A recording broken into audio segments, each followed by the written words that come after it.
Hi, I'm Alex from Tentsile. I've come out into some pretty rugged countryside to test out the UNA one-person tree tent, just to see how it performs in all kinds of weathers and environments. And this is some pretty unhospitable camping ground. Very bumpy, long grass, some trees, quite small. So we'll see if we can find somewhere that we can set up in a little nook in the corner of this somewhere. The great thing about the UNA is it can set up in pretty much no space at all and doesn't need flat ground or anything underneath it. So like a hammock, you can be suspended above the floor. Unlike a hammock, it doesn't swing.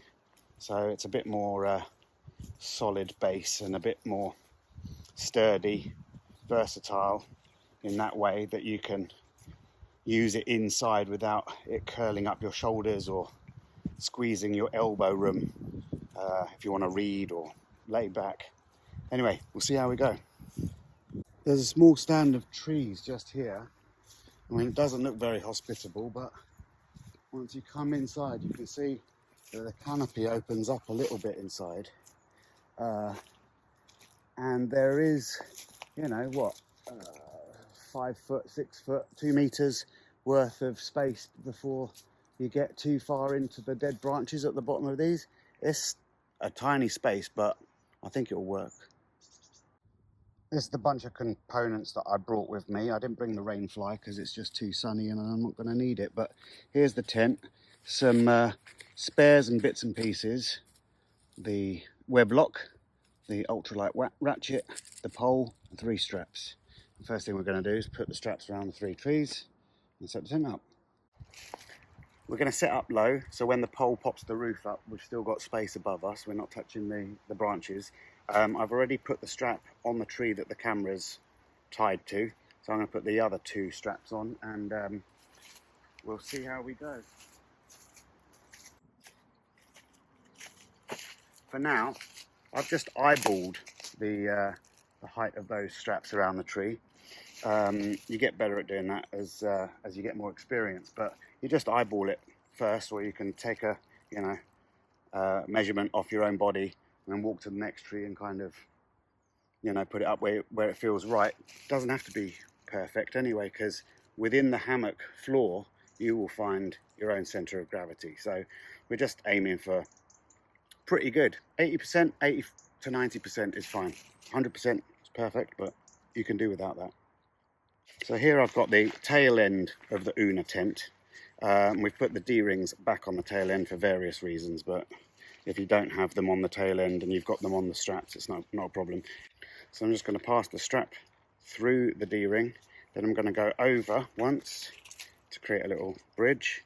I'm going to come in under that and through what I've just made there and pull tight. And there you've got a quick release tail to take it down really easily, but that's not going anywhere. Now I'm going to take it one edge at a time over to my other straps.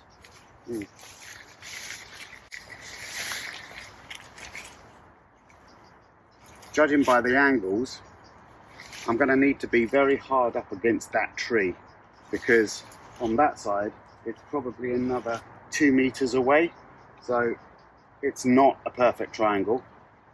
So I'm going to come closer to that tree with a longer strap over to that tree, which means I'm going to have to elongate the tail. So let's try it about here. Again, the knot was easy to release and you just re-cinch it there.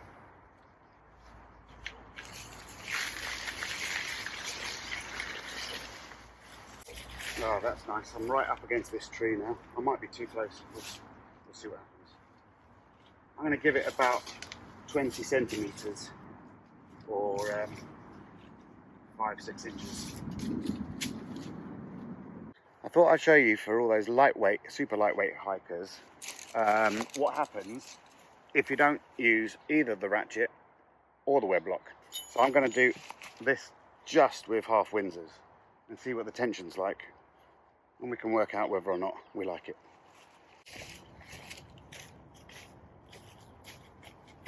So I've done the tail, I've done this corner here. I don't know if this corner is going to have the right angle once I pull it over.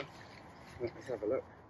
We do have sightline tags, both sides, and this side should look straight down the angle of this strap, and this tag should look straight down the angle to that tree, and so it looks pretty good. Just a bit of fine tuning.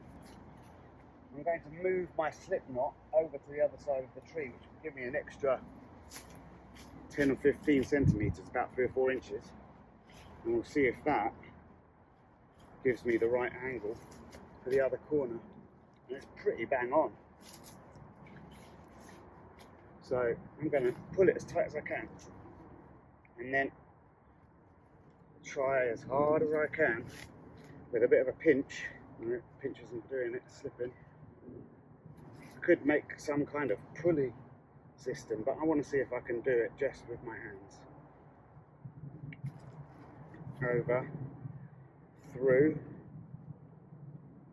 under,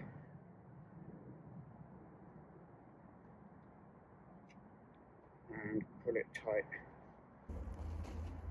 I've done what I could with my hands, trying to pinch it, but it's pretty seriously loose.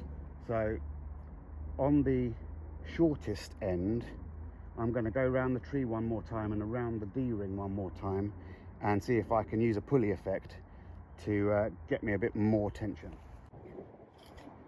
That's snug.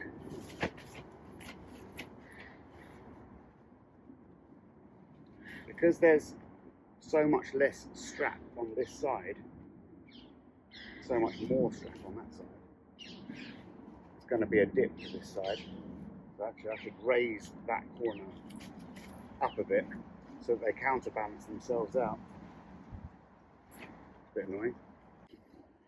So I don't know if you can see, but I've raised this side, so now it's looking a little higher on this side than it is on that side, just a little bit. But that's going to counteract the effect of the longer strap on this side, on the left. Once I get in, it's going to even out because that one's going to stretch more than that one, and it should be fairly well balanced. We'll see. So we've set this Una up now with no ratchet, no wedlock, a little bit higher on the left hand side. We're going to put the pole in and see how it feels.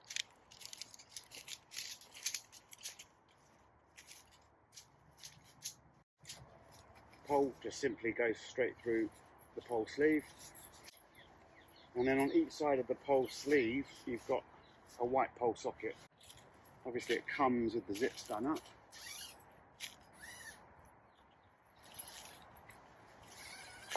I'm going to take it all the way down, open it all the way up so you can see. Ooh. Yeah, it's definitely not as tight as it would be with a ratchet or a wedlock, but it's pretty comfortable for a day hang. I mean, there's loads of space in here. Obviously with the tension you'd get a bit more sideways pull, so there'd be less of a bucket effect, but it's still much more spacious than your average 2-point hammock. Pockets on either side. You've got storage net underneath. Loads of arm space. Shouldn't really be in here with my shoes on. It's against the rules. Now, it's a brand new unit, so you will expect to see some stretch. So I might sit in that for another 10 minutes and let all the fibres find their flattest position before retightening again, and then it should stretch and come down a lot less than it just did. But that is going to be just a matter of time. So I'm laying in my Una, and it isn't perfectly set up. It's not very well tensioned. I put it higher on this side, but if you look at my feet, you can see that it's higher on this side than it is on this side. So the stretch on my left, on the left-hand side of the tent from the setting up camera position, this side, is still outweighing the fact that there's no stretch on the right. It doesn't really bother me too much. I am closer to this side than I am to this side, and I probably will reposition it. But so I loosened the short one. I tightened the big one a little bit after lying in it for about 5 minutes to let it stretch out. Retightened the big one and then retightened the short one. So now we've got a much better evenness on both sides. So if I get in, I'll show you what I mean. Now you can see that it's equal on both sides. If I come up a little bit, I mean, I've still got quite a lot of headspace here, but tons of room down there. Let's do it up and see how it feels.